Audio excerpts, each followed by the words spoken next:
রাসূলের নামে কেউ যদি ব্যঙ্গ করে, রাসূলুল্লাহ সাল্লাল্লাহু আলাইহি ওয়াসাল্লামকে নিয়ে কটূক্তি করে, যদি আপনার হৃদয়ের মধ্যে আঘাত না লাগে, যদি আপনার হৃদয়ে আঘাত না লাগে, আর যদি নেতার বিরুদ্ধে যখন কেউ কথা বলে ওই সময় যদি আপনার আঘাত লাগে, তাহলে আপনার বুঝতে আর বাকি হবে না, আপনি ভালো করে বুঝে নেন আপনার মধ্যে ঈমান নাই।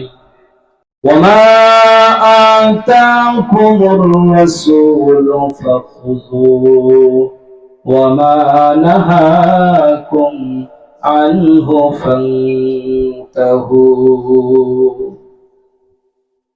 রাসূলুল্লাহ সাল্লাল্লাহু আলাইহি ওয়াসাল্লাম তোমাদেরকে যে কাজ করতে আদেশ করেছেন সে কাজ তোমরা করো, আর যে কাজ থেকে তোমাদেরকে নিষেধ করেছেন, যে কাজ করতে তোমাদেরকে বারণ করেছেন, সেই কাজ থেকেই তোমরা বিরত থাকো। রাসূল আমাদের যখন যা বলেছেন সেটাই তোমরা করো, আর রাসূল সাল্লাল্লাহু আলাইহি ওয়াসাল্লাম যেটা আমাদের নিষেধ করেছেন সেটাই আমাদেরকে বিরত থাকতে হবে। সম্মানিত হাজিরিন, রাসূলুল্লাহ সাল্লাল্লাহু আলাইহি ওয়াসাল্লামের প্রতি দরুদ পড়তে হবে আমাদের।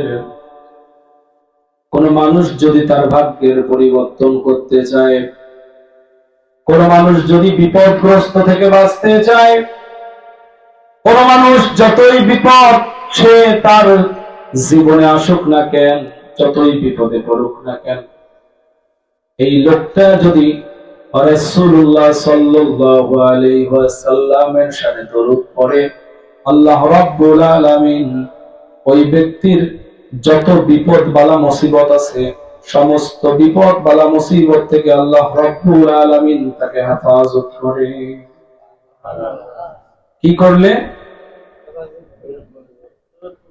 রাসূল সাল্লাল্লাহু আলাইহি ওয়াসাল্লামের প্রতি দরুদ পড়লে। তো দরুদ পড়া হলো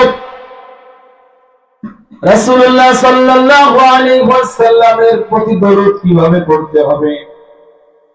আমাদের সমাজে দরুদ পড়ে ইয়া নবী সালাম, এটা একটা দরুদ। আল্লাহুম্মা সাল্লি আলা, দরুদ আছে না কিয়ামের মাধ্যমে দরুদ। কিন্তু রাসূল সাল্লাল্লাহু আলাইহি ওয়াসাল্লাম বলেন সবচেয়ে উত্তম দরুদ হচ্ছে তোমরা নামাজের মধ্যে যে দরুদ পড়ো সেই দরুদেই তোমরা সব সময় পড়তে থাকো। সুবহানাল্লাহ।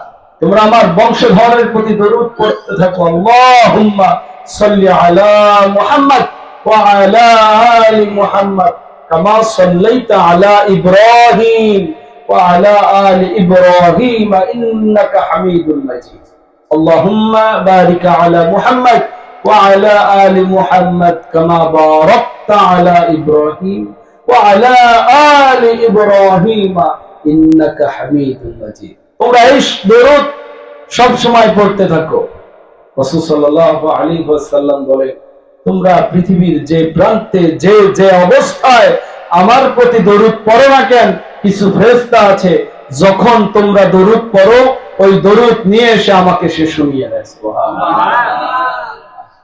তার মানে আমরা এখানে দরুদ পড়ব আর আমাদের দরুদ রাসূল সাল্লাল্লাহু আলাইহি ওয়াসাল্লামের কর্ণ মুবারক পর্যন্ত চলে যায়, ঠিক কিনা? সম্মানিত হাজিরিন,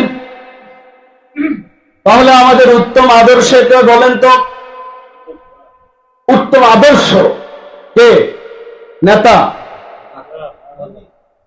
উত্তম আদর্শ হচ্ছে রাসূলুল্লাহ সাল্লাল্লাহু আলাইহি ওয়াসাল্লাম। কেউ যদি তার নেতাকে উত্তম আদর্শ মনে করে তাহলে তার মধ্যে বিন্দু পরিমাণ ইমানের লেশ মাত্রাও থাকবে না, 100% থাকবে না, থাকবে না এবং থাকবে না। কেউ যদি মনে করে যে আমার আদর্শ আমার নেতা, বাংলাদেশ জামায়াতে ইসলামী যদি মনে করে কোনদিন যে আমার আদর্শ হচ্ছে আবুল আলা মওদুদী, আমার আদর্শ হচ্ছে নিজামী, আমার আদর্শ হচ্ছে আল্লামা সাইদি, তখন তার ঈমান আর থাকবে। সরমুনার মুরিদরা যদি মনে করে যে আমাদের আদর্শ হচ্ছে রেজাউল করিম, ফাইজুল করিম, ফজলুল করিম, তাহলে তাদের আর ঈমান থাকলো।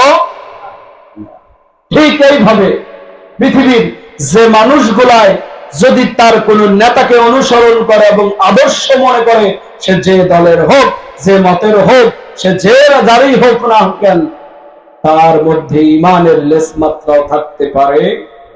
কারণ রাসূলুল্লাহ সাল্লাল্লাহু আলাইহি ওয়াসাল্লাম বলেন, তোমার বাবা, তোমার মা, তোমার ভাই, তোমার বোন, তোমার যত আত্মীয় স্বজন আছে, তোমার ধন সম্পদ, সমস্ত কিছুর চেয়ে আমি রাসূলুল্লাহ সাল্লাল্লাহু আলাইহি ওয়াসাল্লামকে তোমরা যে পর্যন্ত বেশি ভালোবাসতে পারো নাই, সেই পর্যন্ত তোমরা পূর্ণাঙ্গ মুমিন হতে পারবে না।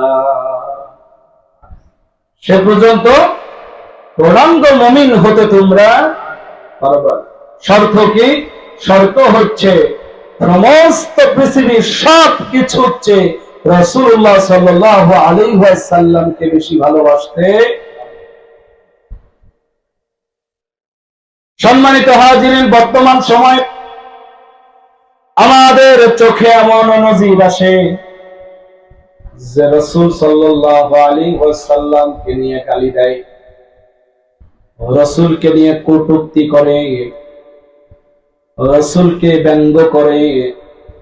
মুসলমানের রক্ত গরম হয় না, কিন্তু রক্ত গরম হয় ঠিক ওই সময়, মুসলমানের রক্ত গরম হয় ঠিক ওই সময় যখন তার নেতার বিরুদ্ধে আরেকজন কথা বলে, ঠিক তখনই তার রক্ত গরম হয়ে যায়, তাই না?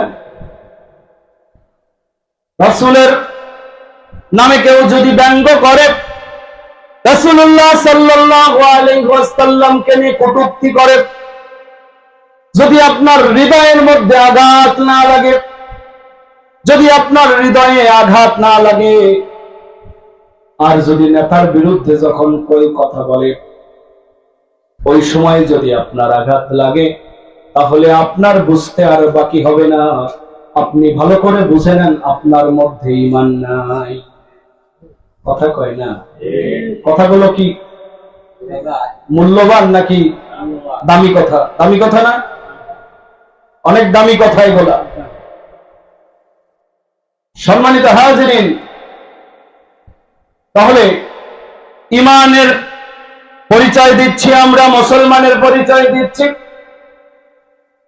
আমার মাথায় টুপি আছে, আমার গায়ে লম্বা পাঞ্জাবি, আমার মুখেও দাড়ি আছে, সব ঠিকঠাক আছে আমার, আমি 5 ওয়াক্ত নামাজও পড়ি, আমি হজও করেছি, কিন্তু আমি যদি রাসূলুল্লাহ সাল্লাল্লাহু আলাইহি ওয়াসাল্লামকে আমার আদর্শ হিসেবে না মনে করি, তাহলে বুঝতে হবে এই যে নামাজি লোকটার মধ্যেও নেফাকি আছে। কথা কয় না? কারণ নামাজ আপনি পড়তে পারেন, আপনার ঈমান এখনো পরিষ্কার হয়